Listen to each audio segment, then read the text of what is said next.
Suprasegmental or stress. This lecture focuses on stress phenomena in English, which are a combination of phonetic aspects such as pitch, loudness, and length. Stress is defined as the force with which a syllable is structured, with stressed syllables being louder and sometimes on higher pitches.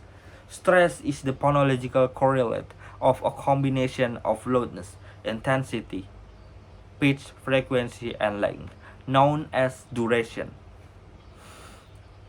The placement of stress in English words can influence our understanding in various ways. Lexical stress, shift stress, and non-weakening are the main types of stress. Lexical stress affect words with difference in meaning or word class, while shift stress affect words whose stress pattern depends on their syntactic environments. Non-weakening refers to words whose segmental structure depends on whether they are stressed or unstressed, which stress occurs when words form part of a larger construction, switching their primary stress from one syllable to another, leaving the syllable that originally carried the primary stress unstressed.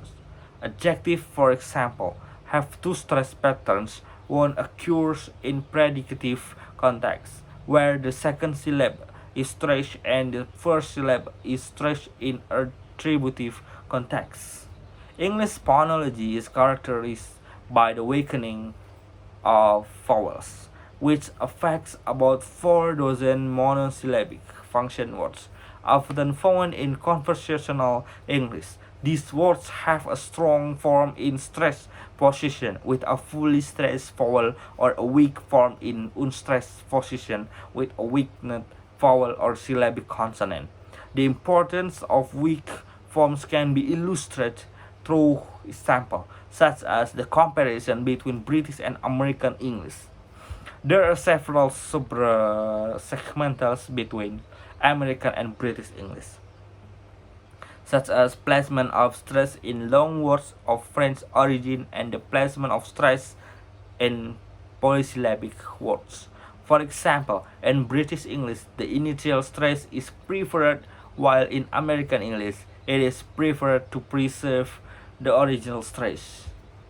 English is stress time, meaning that the syllables within words are not equal in length, but the tone groups, which are strings that contain one stressed syllable, may last different amounts of time. This effect explains why Italians often sound strange when speaking English.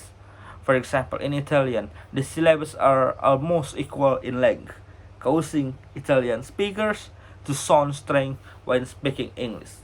In present-day English, the tone associated with the nucleus of an utterance may play a role in identifying the meaning of an utterance. This highlights the importance of understanding the phonological difference between British and American English and their impact on linguistic structures and meaning.